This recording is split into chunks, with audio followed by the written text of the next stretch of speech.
It's time for your Talk Time Live exclusive. You are now about to witness the strength of geek knowledge.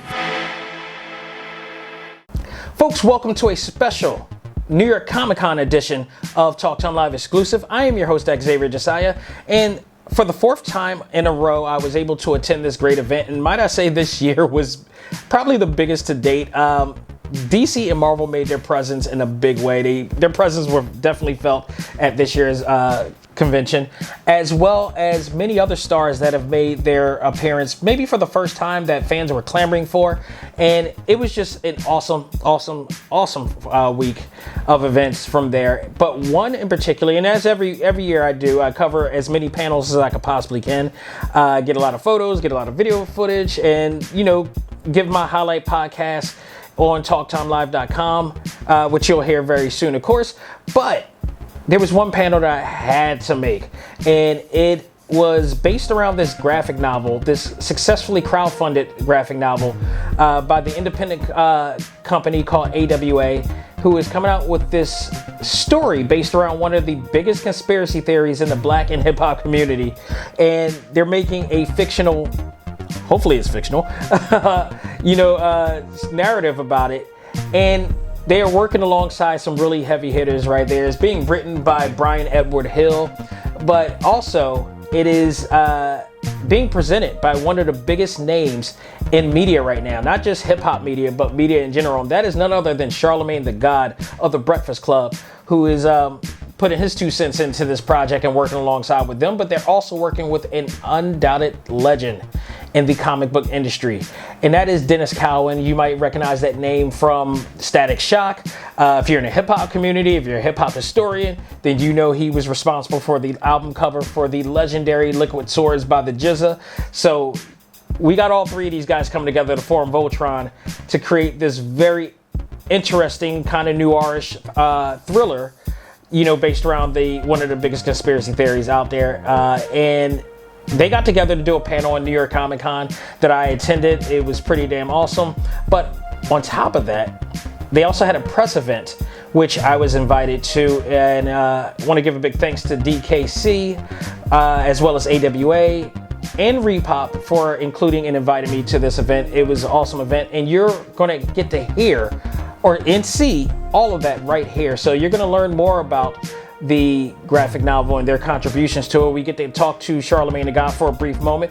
We get to talk to Axel Alonso, who's the Chief Creative Officer of AWA, and he's worked alongside, this is not his first rodeo.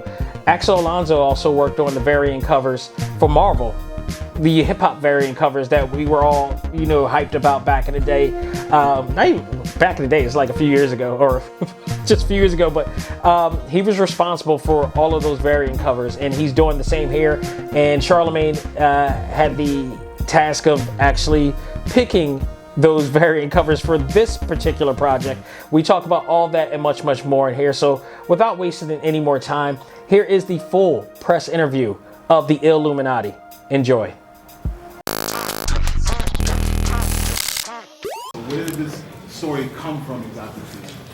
Well, Axel brought it to me, and when he brought it to me, it was something that, I was already familiar with, not because of experience, but because, I go down those YouTube rabbit holes myself, because I used to work with Wendy Williams. That's how I first broke into New York, 2006, so I would be hearing Wendy talk about so many of these different conspiracy theories. We all did. We all listened to the radio back then, right? So, when you go on the World Star hip hop, comment section, now with YouTube and everybody making these different videos, it was just a world that I was all too familiar with, and I knew that it was going to start a conversation.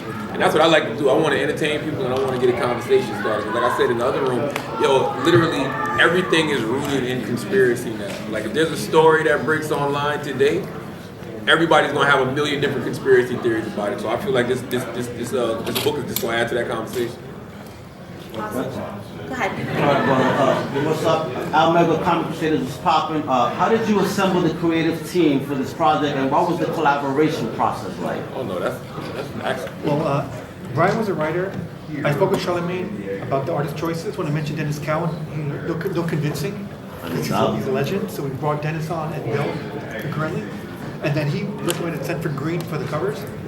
So no argument. So I work with Sanford a lot at Marvel, so it was just easy peasy. You know what I'm saying? Yeah, Sanford's my guy. Sanford, if you got my first book, Black Privilege, Sanford did my inside cover art. You know, we both from South Carolina, so yeah. So good. Oh, boss, I'll Kakalaka getting together. Where pop? Get it done. Thanks, guys. Go ahead. Back Xavier, TalkTimeLive.com. First of all, thank all three of you because we're no longer specks of pepper in the sea of salt. It's getting better out there, and thanks to your contributions. My question for you, Charlamagne, is basically you did pick out the 5 variant covers. I knew they wasn't your first. Did you have any honorable mentions, and how hard was it for you to do that? I had a bunch of them, you know. What was it? Thug Motivation 101. I think it was Killer Mike. Might have been the new one, Michael. Yeah. I had a bunch. I don't even remember all of them now, but yeah, it definitely was a bunch of them. And it is hard, right? But I think that what I look forward to is this book being successful, us continuing to be able to do sequels, right, and people getting more familiar with the characters. Right. So when we do the next hip hop variant covers, it's really gonna hit like, oh, okay, yeah, I see Lily out there with whatever album we pick. So yeah, good deal, great picks. How you doing? Nigeria Chambers, Big O Belt Media. Charlamagne, it's just no secret that you love comic books, you love characters, you always use your platform to speak about that as well as the intentional stuff that you talk about. Why was right now the time to make this happen? I think that's God, comic books is a space I definitely always wanted to be in. I got the whole world that I've developed with my man Kevin. I always get Kevin's last name right. I call him Kevin G because I can never pronounce his last name. Grievous. Kevin Grievous. He got this whole world of Darkstorm and the Vindicator. So that's what I honestly thought that was going to be the first initial thing that we came with. But that creative it took a little longer. And then I already had a relationship with AWA, and then Axel came and was like, "Yo, look at this." And so I was like, "Oh, yeah, that's gonna get people talking." You know what I'm saying? That's gonna get a conversation going. So I just think sometimes, man, it's not even about what you want to do when you want to do it. It's just about when the universe is ready for you to get it done. And I think that's just one of those moments. I think everything that I've been building in the publishing world, from books to audio scripted, it just all aligned at the right time to come with this graphic novel right now. Appreciate it.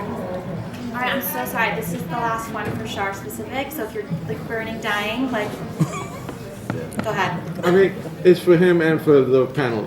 So, what is some of your favorite conspiracy theories? I have a million of them.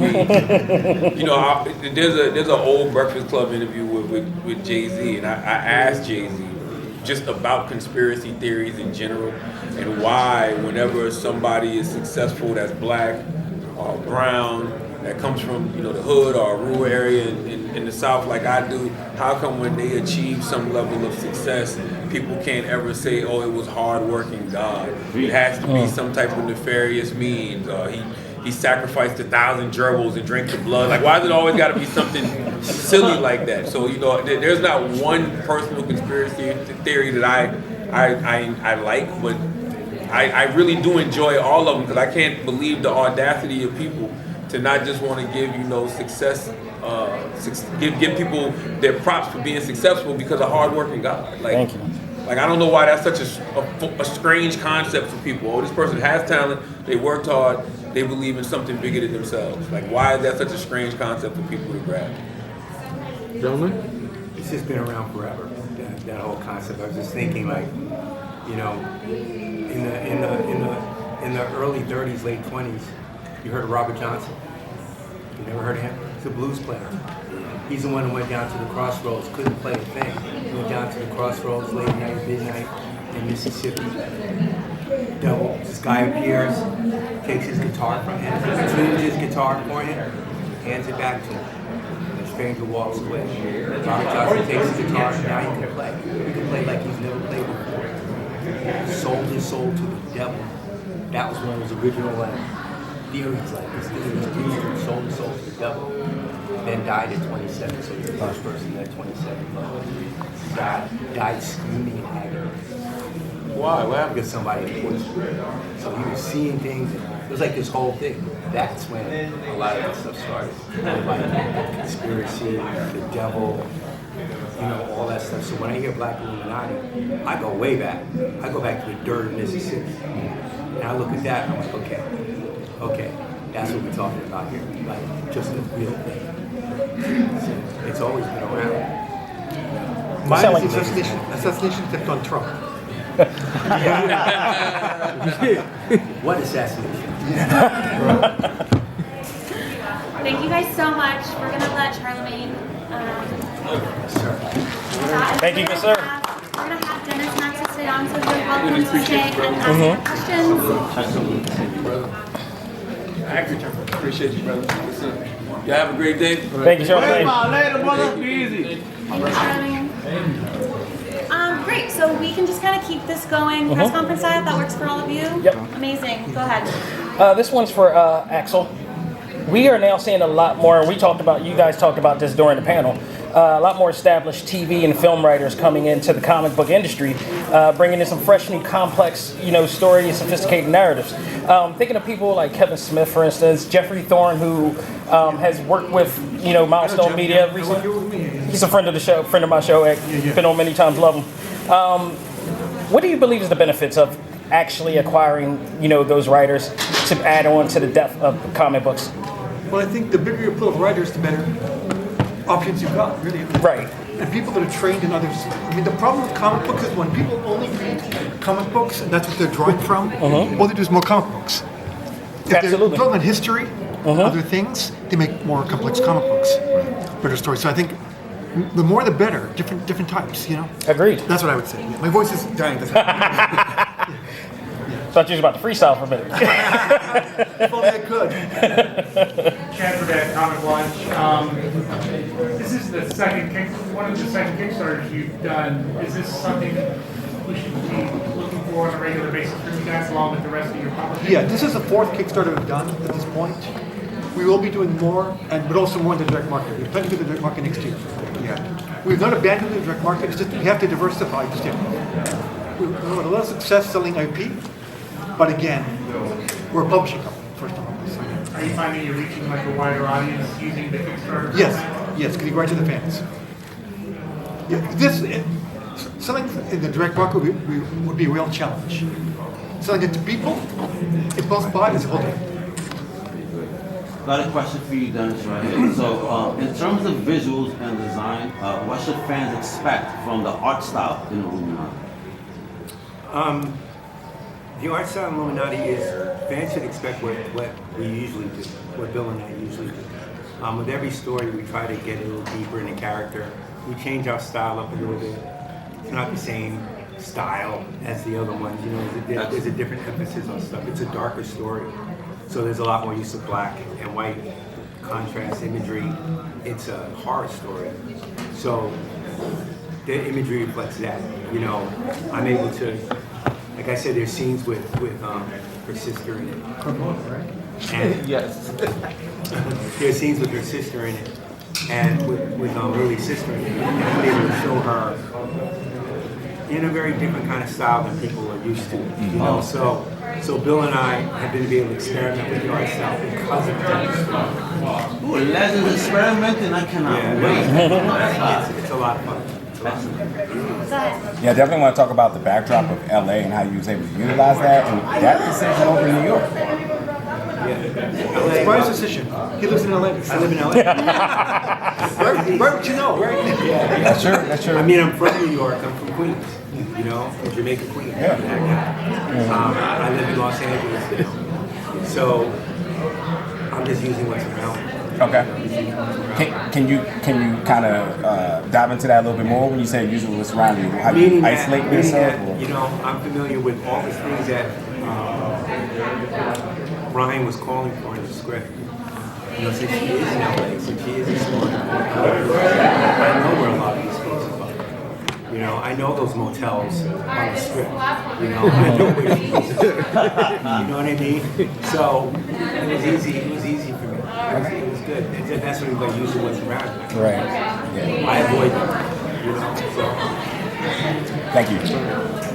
So, just kind of following up on that, right? Like, Brian has a style that's very like, he's snappy with his dialogue. Like, he's very good at like suspenseful stories.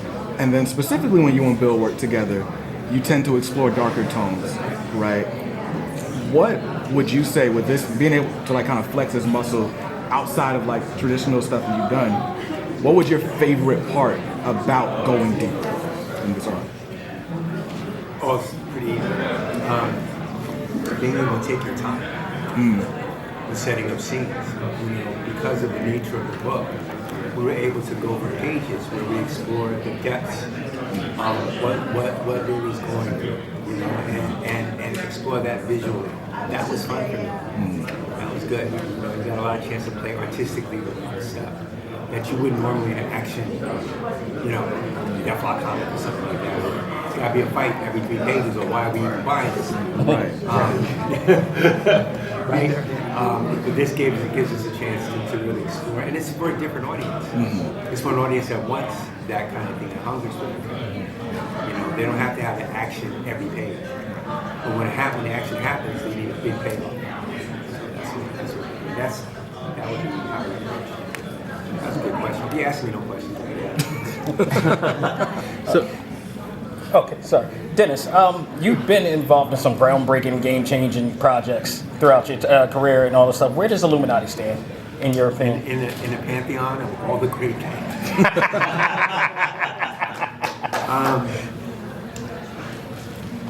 Right up there. Right? Because it was one of those things that you can choose projects on a number of things. Money, right? That's always a big one. Right, How of course. much money are you giving? Right. And then what the project is. Yeah. You know, you're looking at like, have I done something like this before? I've never done anything like this before. I've done plenty of superheroes, but never did it. The third thing was a chance to work with people that you like. There you go. And that you love. That to me is more worth their money. I'm sorry. So it was a chance to work with Bill again, it was a chance to work with Brian, and especially a chance to work with Axel again, who I've had nothing but great experience with. Right. So he asked me to do something, all those things weigh into my decision to Awesome. So where does it stand? It stands right up there. Yeah. Because all those factors kind of blended in to make this situation. So you factor your basic, level of success based on who you work with rather than how much money you make. Yeah, it's more of a virtual type virtue. When you make, here's the thing, like, if you want to be really great, work with great people. Oh. If you want to be a wonderful artist, really respected, work with people better than you. You know, they're just going to raise you up, and you're just going to have to try. So when I work with people like Bill and guys like that, Bill is a phenomenal artist. Why would I put myself through this for 40-something years with this dude? Unless there was a lot to get from it, right. On both ends. So, well said. Yeah. So, during the panel, you guys discussed the genesis of the story. Were there any things you felt were too much? You had to leave out the book, or everything's in the book? It's all there. Yeah, no. Nothing left on. There's no censorship at all. We went for it. Okay. It's a good story. It's an R-rated book. Yeah, there's naked people in it. There's a lot of naked people. Oh, sold. So, Axel, sorry, go ahead. Hey, Theo's right. Comic book shop. You may remember me from Columbus. Yes, sir. Came, shook your hand, took a picture, and left. And left. Just used me and then left. So you mentioned your collaboration with Bill. Everyone in here probably know your history with him. Was there pushback on you working with Bill on this project, considering the creators being people of color? No, not once. Bill, you mean Bill who did those 3 or 4 hip-hop covers that he did? Yeah. That Bill? No, you're not going to question his hip-hop anything. You're going to go, thank you for helping us out here, Bill. We really appreciate it. That's how it goes. Yeah, I've been a fan of his since Moon Knight. So yeah, there's nothing. I didn't even I remember when I saw the EPMD album cover, but Bill, holy right? shit, that's Bill Right? Sienkiewicz. Awesome. So, yeah, I love it. So, Axel, the pitch came to you from Brian Hill. Yeah. What was it about that story that said, like, I need to put Charlamagne on this as well. Well, what happened is that I had it in my back pocket. I wanted to do it. We were discussing with Charlamagne. He said, "This is my goal. I want to get behind black talent, black artists, and help them." He's got no money on this. This is not about money. Right. I want to get behind them to get it out. I said, "Guess what I got right here? Check this out." And I thought to myself, I mean, come on. The concept is amazing. And we've all seen this, you know, the Panther sigils on it. P. Diddy's mansion raid happened the day we announced. Wow. It was in the air, right? Yeah. I mean, I saw a female Black Panther in 2006, you know? No one else did. I said, good God, we need this. It's the same thing here. An amazing concept. I had every confidence when I gave it to Sean and he loved it. He did. Next step was Denys. And Denys brought in Bill, no argument, you know? I'm in.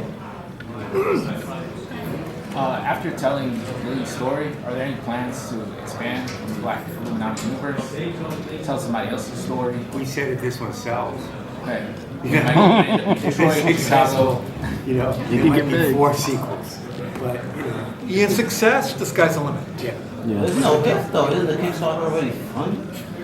Yeah. Superseded. The book is coming out. And there's also two phases. There's a Kickstarter, then down the road, the mass market ticket. It won't be as tricked out as a Kickstarter, but it'll be the story. So you have more than one opportunity. The Kickstarters will get all the goodies, you know, the swag, the options on the slipcase, all that stuff. You got a sliding scale. What do you want? How much do you want of this? You know? The hat. They want the hat. My 3-year-old wears this around the house all the time. He looks much better than I do. I think everybody in here is eyeing it, so I mean.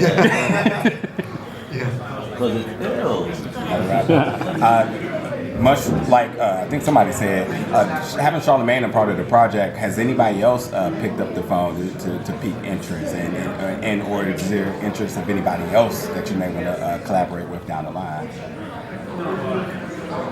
I'm working on a book now set in my hometown of San Francisco and Oakland with a very famous personality. I cannot wait to get out into the world. It's very similar in this one. I was born to do this project. I just can't believe it came to my attention. Bae? You telling me? I can't say shit. Axel, don't do it. I couldn't wait to pitch this dude on my idea. Okay. Don't let them NDA you. I do. Go ahead. I want to hit y'all with the brown sugar question. And if you know the movie Brown Sugar, of course, that there was the one question they always said: when did you fall in love with hip hop? In this case, when did you fall in love with comic books? Start with you, Denys. What was the first comic that made you fall in love? I was lucky because I've told the story before. I was in 3rd grade, and I recently moved in with my grandparents, my sisters, my brother, and I. And in 3rd grade, you're seated alphabetically, right? So I'm C, counting, and I was sitting next to D, a guy named Dingle.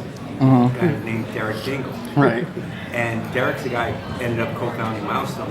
But Wow. Derek Dingle, yes. sitting next to him, is the one who showed me my first comic book that I'd ever really seen and held in my hand. And it was 2 books.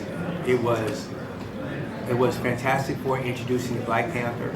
Oh, wow. And it was the New Gods with the Black Racer. Wow. So he showed me, so my first exposure was seeing black superheroes. Right? And in this Correct me, that was the Black Panther book where he beat the Fantastic Four? Love it. Beat their asses. So I was just like, son. Yeah. You know, and him and I would do our own comic books. And they were always black superheroes now in comic books. So that's how my love for comics came from 3rd grade. Never seen them before, but once I saw them, who was this guy, Jack Kirby? I gotta draw like this. Yeah. New Gods blew my mind. New Gods blew my mind. You know, Kirby, that's for life. Black Racer with skis and shit with the thing. He touches you, you're gonna. And Black Ray trying to get away from him, going planets at this dude. Yeah. I'm like, oh no. That's awesome. For me, Bruce Lee was my man when I was a kid. I couldn't get enough Bruce Lee in Kung Fu. Still can't. Master of Kung Fu blew my That was it. mind. Yes. Master All of Kung the Fu, way forget it.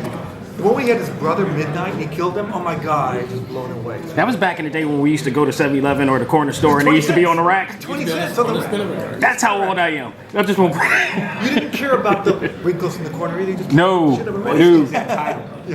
Exactly. Title. The Luke Cages, all that stuff. And it said May or June. You're like, I'm in. Oh my God. And 25 cents. And 25 cents. 25 cents. Yeah. Added to the game was 60 cents. I remember when it was 20. I remember when it was 20 cents and it went to 25 and he made a heart attack. I took 4 at that point. Yeah, I had to jump by by 5. Anyway. Any other questions that we can? Yeah, without spilling anything, what's the next big thing other than Illuminati at AWA? Can't spill anything. Yeah, you can't. We have a lot of really cool one-shots, told in one stories coming out with a science fiction focus, and a lot of one-shots that are hard that we're excited about. Really cool creators, really diverse cast. It's wonderful stuff. We expecting any new Resistance stuff anytime soon? We're finishing up UNI now. Down the road, maybe. Yeah. No immediate plans, nothing in development right now, but it'll happen. Okay. Well, that's all. Thank you so much. Thank you both.